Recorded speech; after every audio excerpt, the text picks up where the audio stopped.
I got so much motherfucking design on right now.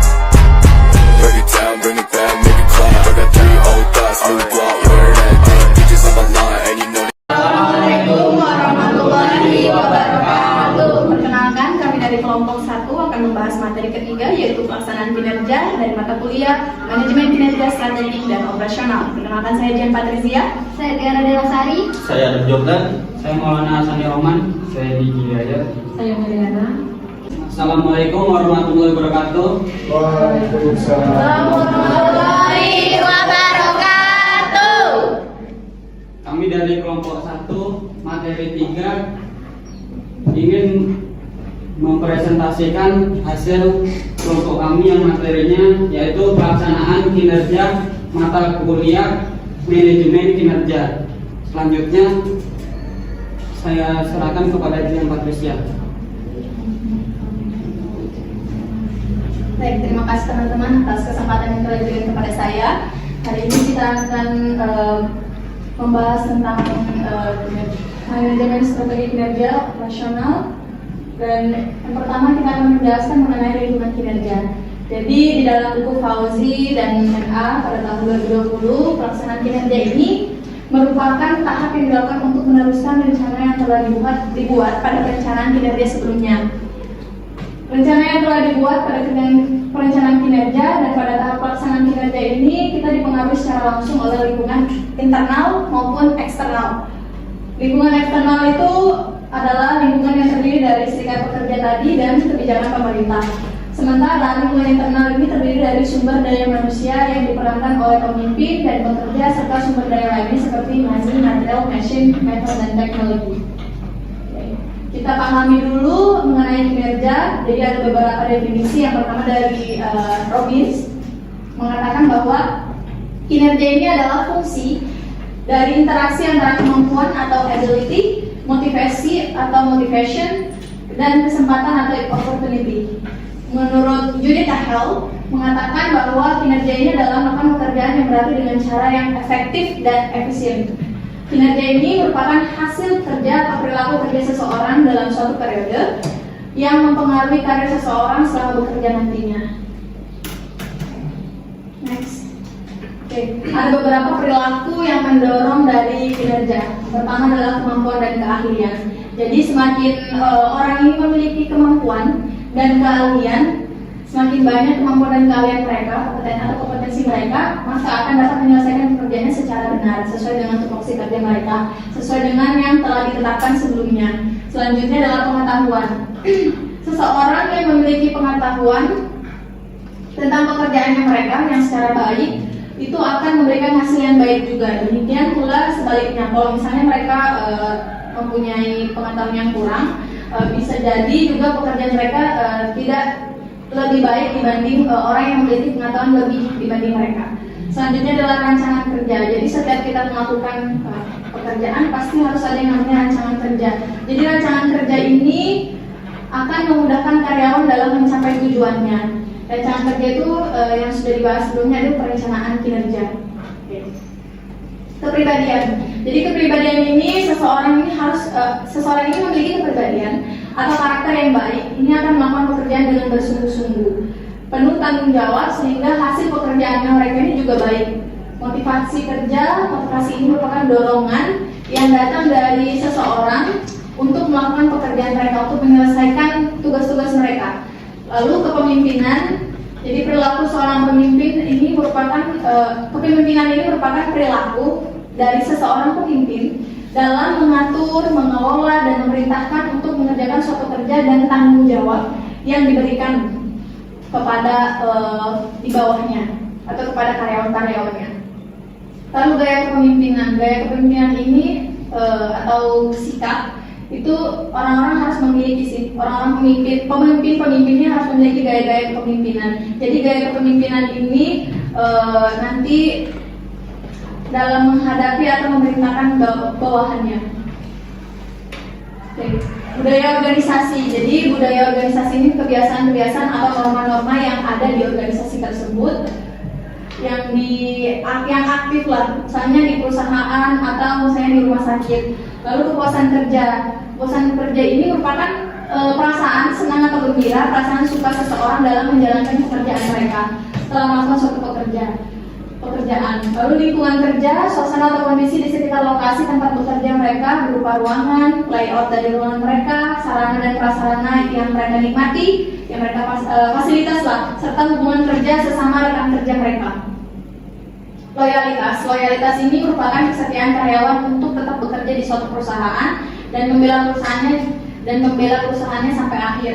Lalu komitmen ini kepatuhan karyawan untuk menjalankan kebijakan-kebijakan yang ada di suatu organisasi atau peraturan-peraturan perusahaan dalam bekerja. Lalu disiplin kerja, usaha karyawan untuk menjalankan aktivitas kerjanya secara sungguh-sungguh. Ada beberapa model kinerja, yaitu ada model Freudian, model satellite model, model Lawyer-Potter. Ada 3 ya.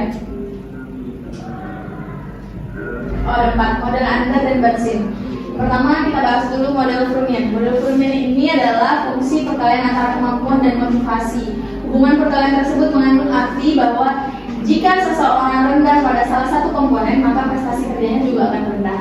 Jadi ini antara kemampuan dan motivasi dilihat apakah sama-sama tinggi. Kalau sama-sama tinggi nantinya berarti komponen dari prestasi kerja mereka juga tinggi. Tapi kalau sebaliknya dari kemampuan mereka rendah, motivasi mereka juga rendah, maka komponen prestasi kerjanya ke depannya juga bakal rendah. Adapun satelit model kinerja organisasi ini diperoleh dari terjadinya integrasi dari faktor-faktor pengetahuan, sumber daya, bukan manusia, posisi strategis, proses sumber daya manusia dan struktur.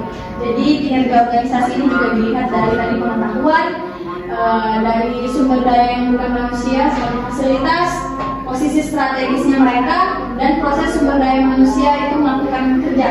Lalu model Lawyer dan Potter. Kinerja ini merupakan fungsi dari keinginan melakukan pekerjaan, keterampilan yang diperlukan untuk menyelesaikan tugas, pemahaman yang jelas atas apa yang dikerjakan dan bagaimana dikerjakan dapat dirumuskan model persamaan kinerja. Jadi untuk melihat kinerja seseorang itu di dalam model Lawyer-Potter, ini ada perhitungannya sih. Jadi F sama dengan itu keinginan melakukan pekerjaan.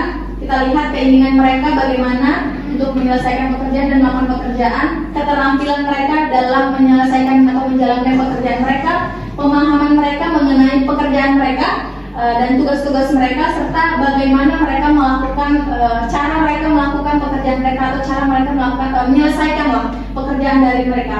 Lalu model Andler dan Buzin. Jadi di dalam model Andler dan Buzin ini ada beberapa penilaian. Jadi untuk kita melihat future performance atau kinerja seseorang di masa yang akan datang, kita harus lihat dulu past performance. Past performance atau kinerja mereka sebelumnya ditambah motivasi yang ada dan kemampuan mereka. Jadi future performance ini kinerja seseorang di masa yang akan datang. Kita mau lihat nih orang-orang gimana sih ke depannya. Kita bisa anggapannya ini kita meramal kerja ke depannya. Jadi gimana sih kinerja ke depannya, apakah lebih baik dari sebelumnya atau malah lebih buruk, dengan kita melihat performance sebelumnya atau kinerja sebelumnya, kerja sebelumnya di dalam kegiatan sebelumnya apakah sudah baik, apakah terlaksana dengan baik. Kalau terlaksana dengan baik ditambah dengan motivasi mereka dalam mengerjakannya juga lebih baik dan ability atau kemampuan mereka juga lebih baik, maka future performance atau kinerja mereka di masa yang akan datang juga bakal lebih baik. Tapi kalau sebaliknya, kalau misalnya mereka dalam past performance-nya buruk atau kurang, maka motivasi mereka juga kurang, serta kemampuan mereka dalam menyelesaikan kerja mereka juga kurang, maka untuk future performance-nya juga bisa jadi lebih kurang dari yang sebelumnya. Oke, ada beberapa indikator kinerja dalam penilaian kinerja. Yang pertama adalah kualitas. Kita harus melihat secara kualitas dari pekerjaan yang dihasilkan melalui suatu proses tertentu. Jadi prosesnya itu adanya nanti di pelaksanaan. Lalu kuantitas, kita melihat dari jumlah, merupakan pendekatan yang dilihat dari produksi yang dihasilkan. Produksi yang dihasilkan dapat ditunjukkan dalam bentuk satuan mata uang, jumlah unit, atau jumlah siklus kegiatan yang diselesaikan.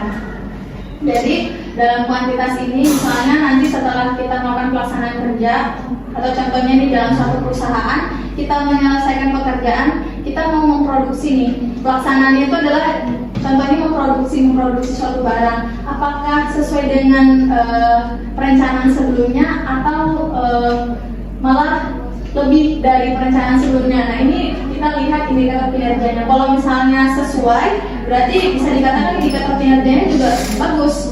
Berarti sudah sesuai dan kinerja mereka dalam melaksanakannya pun juga lebih bagus. Tapi kalau malah lebih, itu juga bisa lebih bagus, bahkan atau bisa jadi itu tidak bagus, tergantung dengan kondisi nanti sebelumnya sih, kondisi pada saat perencanaan mereka. Selanjutnya adalah waktu atau jangka waktu. Jadi dalam melaksanakan kinerja itu kita punya yang namanya waktu estimasi untuk menyelesaikan kerja mereka. Jadi jenis pekerjaan tertentu ini mempunyai batasan waktu pelaksanaan, dan apabila melewati dari ketentuan sebelumnya pada saat perencanaan kita sudah merencanakan misalnya dalam pelaksanaan ini 1 bulan, tapi ternyata lewat dari waktu yang kita tentukan, berarti dianggap kinerjanya ini kurang baik. Tapi kalau misalnya sebaliknya, dalam kita merencanakan ternyata 1 bulan tapi selesainya sebelum dari 1 bulan, bisa dikatakan kinerjanya baik dan maksimal. Ada penekanan biaya. Biaya yang dikeluarkan untuk setiap aktivitas perusahaan sudah dianggarkan sebelum aktivitas dijalankan, yang menjadi acuan untuk tidak melebihi dari yang sudah dianggarkan. Jadi ada penganggaran pada saat perencanaan, itu harus sesuai dengan biaya yang sudah dianggarkan. Atau kalau misalnya lebih dari biaya yang dianggarkan, bisa jadi kinerja dari perusahaan tersebut atau kinerja dari karyawan-karyawannya pun juga kurang baik. Lalu ada pengawasan. Pada prinsipnya kita selalu harus melakukan pengawasan pada saat pelaksanaan. Situasi dan kondisi kan akan selalu berubah dari keadaan yang sudah direncanakan, baik itu buruk dan baik.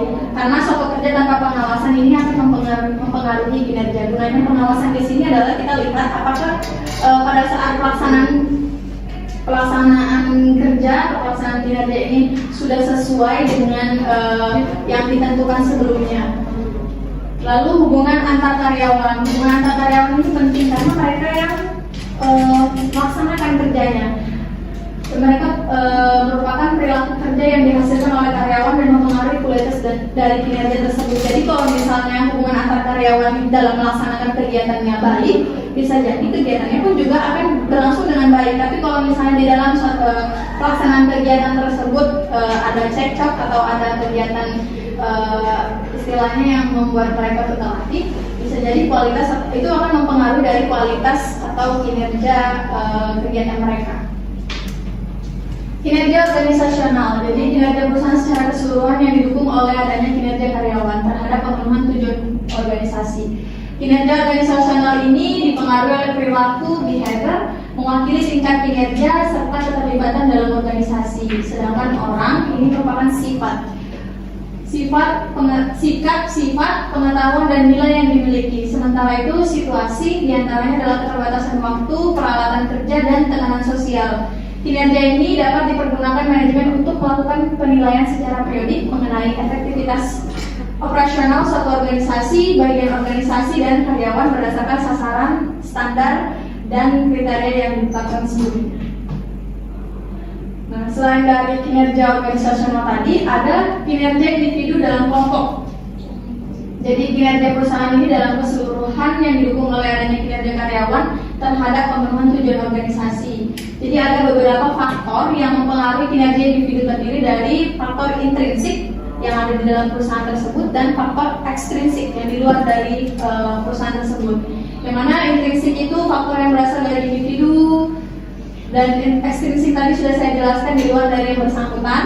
Faktor yang mempengaruhi kinerja bersifat intrinsik adalah kompetensi dari seseorang. Kalau kompetensinya sesuai, pemikiran konseptualnya sesuai, orientasi berprestasinya juga bagus, kepedulian terhadap keteraturan dalam bekerja juga bagus, serta pengarahan, pemahaman, keorganisasian dan dampak pengaruh dari dan komitmennya juga bagus, maka kinerja dari bersifat intrinsik ini bakal dikatakan lebih baik. Terus motivasi tadi dan kepuasan kerja serta keterikatan. Faktor yang bersifat ekstrinsik adalah kepemimpinan, struktur tim, peran tim, norma, lingkungan, struktur organisasi, strategi, teknologi, dan informasi. Mungkin ini adalah referensi kami. Oke, itu saja dari kami. Ada yang ingin bertanya? Atau ada yang ingin mengungkapkan? Silakan. Oke, silakan. Boleh perkenalkan nama terlebih dahulu dan pertanyaannya. Terima kasih kepada pemateri. Perkenalkan, nama saya Sidaisa, perwakilan dari kelompok 6. Jadi di sini saya ingin menanyakan mengenai kinerja organisasional. Di sini saya sedikit kurang paham, kurang mengerti bagaimana kinerja operasional itu. Saya ingin pemateri memberikan gambaran secara jelas mengenai kinerja organisasional. Itu aja dari saya. Oke, terima kasih. Oke, terima kasih Siti Aisyah dalam pertanyaan kinerja organisasional kayak tadi. Kalau boleh tahu lebih spesifiknya mengenai apa? Mengenai kinerja organisasional itu yang dipengaruhi oleh perilaku sama yang person itu perbedaan secara jelasnya itu seperti apa? Oke, kinerja ya, perilaku dan sikap itu. Perilaku dan sikap ya. Kinerja organisasional yang dipengaruhi oleh perilaku dan sikap, perilaku dan person ya, perilaku dan person. Oke, saya jelaskan terlebih dahulu ya. Jadi kinerja organisasional tadi kan dipengaruhi oleh dua ya, ada behavior, ada perilaku dan person. Nah, perilaku ini dia mewakili tingkat kinerjanya seseorang dalam bekerja. Lalu serta keterlibatannya seseorang ini dalam menjalankan organisasi tersebut. Kalau misalnya dilihat dari tingkat kinerjanya dia ini bagus, di dalam organisasi itu dilihat tingkat kinerja karyawannya bagus, maka ini juga mempengaruhi kinerja dari organisasional tersebut. Karena di dalamnya kinerja organisasional ini di dalamnya salah satunya adalah kinerja dari karyawannya. Tuh, mewakili tingkat kinerjanya serta keterlibatan dalam organisasi. Kalau misalnya karyawan-karyawannya terlibat atau aktif dalam menjalankan organisasinya, aktif dalam menjalankan atau melaksanakan kegiatan-kegiatannya, maka ini juga terlihat bahwa organisasinya juga aktif atau organisasinya bisa dikatakan bahwa organisasi ini berjalan dan organisasi ini pasti sesuai dengan tujuan mereka, visi dan misi mereka. Karena kan kalau untuk melakukan kegiatan atau menjalankan kegiatan mereka pasti melihat visi dan misi kan.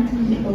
Mungkin itu sih. Selanjutnya adalah sedangkan orang data personnya itu merupakan sikap, sifat, pengetahuan dan nilai yang dimiliki. Jadi ini juga termasuk dalam kinerja karyawan. Orang berarti dia adalah personalitas atau per orangnya. Kita lihat apakah sikapnya sesuai, apakah sikap dari mereka menjalankan kinerja ini sesuai dalam perjalanannya, serta kita lihat sifat mereka dalam melaksanakan kerja-kerja mereka, serta pengetahuan mereka mengenai tugas atau tupoksi kerja mereka dalam melaksanakan kerja yang ada, dan nilai-nilai yang dimiliki tadi kayak misalnya nilai motivasi, ada nilai loyalitas terhadap perusahaan. Nah, ini salah satunya adalah dari kinerja karyawan itu. Nah, tadi sudah saya jelaskan bahwa kinerja karyawan itu merupakan lingkupan dari kinerja organisasional. Mungkin itu sih. Kalau misalnya ada lagi yang mau ditambah, boleh silakan. Sudah paham, berarti intinya di mana sifat dari seseorang ini, bagaimana nanti dia menerapkan perilakunya di organisasi. Betul. Jadi kalau misalnya orang ini bekerja out-outan atau saya bekerja sesuai dengan maunya dia, tidak sesuai dengan tupoksi kerja atau tidak sesuai dengan yang sudah diharapkan sebelumnya, ya ini mempengaruhi dari organisasinya mereka. Artinya dalam perencanaan mereka bisa jadi nanti program atau kegiatan mereka tidak terlaksana dengan baik. Nah, kinerja mereka dalam menjalankan dan menyelesaikan pun juga tidak baik. Itu sih dari saya. Oke? Cukup? Cukup. Sama-sama. Silakan teman-teman yang ingin bertanya lagi. Oke, boleh. Perkenalkan dulu namanya, dari kelompok berapa. Silakan. Baik, terima kasih. Perkenalkan saya Tadi pemateri menjelaskan tentang model kinerja, model under dan Kutzing. Nah, di sini kan ada future performance, ada past performance, motivation, sama ability. Jadi pertanyaan saya adalah bagaimana kita melihat future performance itu tadi. Terima kasih ya. Saya jelaskan lagi. Jadi di dalam model under and Kutzing ini, kalau kita ini seperti misalnya lagi meramalkan sesuatu, apakah nanti kinerja dari perusahaan kita, kinerja dalam menjalankan tugas, kinerja karyawan dalam menjalankan tugas mereka nanti menjadi lebih baik atau justru lebih buruk dari sebelumnya. Nah, dengan cara kita lihat past performance, motivation, dan ability. Kita lihat lagi tadi past performance itu adalah kinerja seseorang di masa yang lalunya. Jadi kita lihat sebelum kita melaksanakan kegiatan yang satu, tentulah kita sudah pernah kita melakukan evaluasi sebelumnya, kegiatan sebelumnya. Jadi kita lihat apakah ada yang kurang dalam pelaksanaan kegiatan sebelumnya di evaluasi tersebut. Lalu di dalam evaluasi tersebut juga kan dijelaskan bahwa kedepannya apa yang harus diperbaiki untuk memperbaiki kualitas atau memperbaiki kinerja dari kinerja dari menjalankan kegiatan lah. Lalu kita lihat motivasi atau motivation. Nah, motivasi ini kekuatan yang mendorong dari diri kita sendiri. Apakah kekuatan itu tuh besar dalam menjalankannya? Jadi kekuatan ini adalah kekuatan yang untuk menjalankan kegiatan ke depannya. Apakah manusia ini mempunyai motivasi untuk menyelesaikan segera atau bagaimana? Nah, lalu ability atau kemampuan, apakah sudah sesuai dengan kemampuan mereka? Apakah kemampuan mereka ini sesuai dengan tupoksi kerja mereka yang sudah dibagikan sebelumnya di dalam pengorganisasian dan perencanaan? Lalu setelah kita lihat mengenai past performance atau kinerja sebelumnya yang dilaksanakan di dalam evaluasi, lalu kita lihat motivasinya apakah sudah sesuai dalam penilaian motivasi, serta kita lihat juga kemampuan mereka apakah sudah sesuai. Lalu kita bisa lihat nih ke depannya, oh ternyata setelah kita melakukan riset kecil-kecilan mengenai future performance yang di dalamnya ada past performance, ability atau motivation, ternyata tinggi atau besar kemampuan mereka untuk menjalankan kegiatan tersebut. Artinya besar juga kemampuan mereka untuk mendapatkan kinerja yang baik ke depannya. Justru kalau misalnya ada juga sebaliknya, kalau misalnya dilihat dari evaluasi tadi ternyata banyak yang bermasalah di dalam motivasi mereka, loyo-loyo, tidak mau melakukan sesuatu atau tidak mau melakukan hal-hal yang baru dalam menjalankan kerja mereka, lalu di dalam kemampuan mereka masih kurang, dapat dikatakan untuk future performance itu bisa dikatakan mereka akan lebih kurang mengenai kinerja mereka. Mungkin itu dari saya. Bagaimana? Ada lagi yang mau ditambahkan? Oke, terima kasih. Oke, selanjutnya. Boleh silakan perkenalkan namanya. Baik, kami perkenalkan diri, saya Elma Novita Indonesiani dari perwakilan kelompok 2. Nah, yang ingin saya tanyakan mengenai tadi di materi kan ada disampaikan mengenai indikator kinerja. Nah, pada poin mengenai hubungan antara karyawan ini kan kita tahu bahwa karyawan itu kan berbagai macam ya karyawan. Nah, yang ingin saya tanyakan pandangan pemateri sendiri mengenai karyawan atau pekerja yang bekerja di dalam suatu perusahaan yang masuk menggunakan jalur privilege sama yang tidak dengan jalur privilege seperti itu seperti apa? Mungkin itu dari saya. Terima kasih. Oke, terima kasih. Jadi di dalam indikator kinerja tadi adalah hubungan antar karyawan ya. Di dalam hubungan antar karyawan kan banyak macamnya. Ada yang ya bagus, ada yang cukup, ada yang jadi ada banyak macam-macam karyawan lah dalam menjalankan kerja mereka. Tadi pertanyaannya adalah bagaimana saya menanggapi ya mengenai orang-orang yang masuk tapi dengan privilege, orang-orang yang masuk dengan tidak ada privilege, atau orang-orang yang menjalankan sesuai dengan jalurnya lah.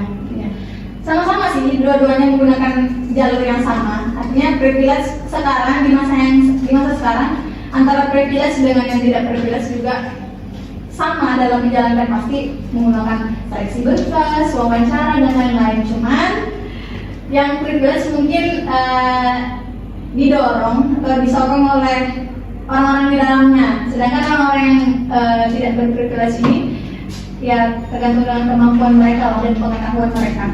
Jadi kalau dari saya untuk menyikapi hal tersebut, sebenarnya tidak masalah untuk privilege, kita pilih untuk privilege atau orang yang tidak berprivilege, asalkan sesuai dengan kompetensi yang kita mau, sesuai dengan apa yang dibutuhkan oleh perusahaan. Misalnya nih, orang berprivilege, ternyata dia kemampuannya bagus, ternyata motivasinya dalam bekerja bagus, ternyata pengetahuannya dia bagus, why not? Untuk dimasukkan ke dalam pekerjaan kita, dimasukkan ke dalam tim. Terus justru lebih bagus dong kalau misalnya dia sudah berprivilege dan dia punya package lengkap, full package. Tadi ada pengetahuan, kemampuan, dan jiwa analisisnya yang tinggi, motivasinya yang tinggi. Nah, itu justru lebih bagus. Tapi sebaliknya, kalau misalnya dia hanya mempunyai istilahnya privilege, tapi ternyata masih kurang mengenai kemampuan tadi yang package-nya, ya kita lihat lagi orang yang tidak mempunyai kemampuan, orang yang tidak punya privilege. Apakah dia malah lebih bagus dibanding yang punya privilege? Dia punya kemampuan, dia punya motivasi yang tinggi, analisis yang tinggi, pengetahuan yang tinggi. Ya pasti kita duluan kan. Jadi intinya itu adalah kita harus lihat sesuai dengan kebutuhan organisasi. Apakah sudah sesuai dan dia mau menjalankan atau mengejar visi dan misi dari organisasi tersebut. Nah, itu sih dari saya. Mungkin itu yang bisa ditambahkan atau bagaimana, mau ditambah lagi? Cukup. Terima kasih. Sama. Ada lagi yang mau bertanya?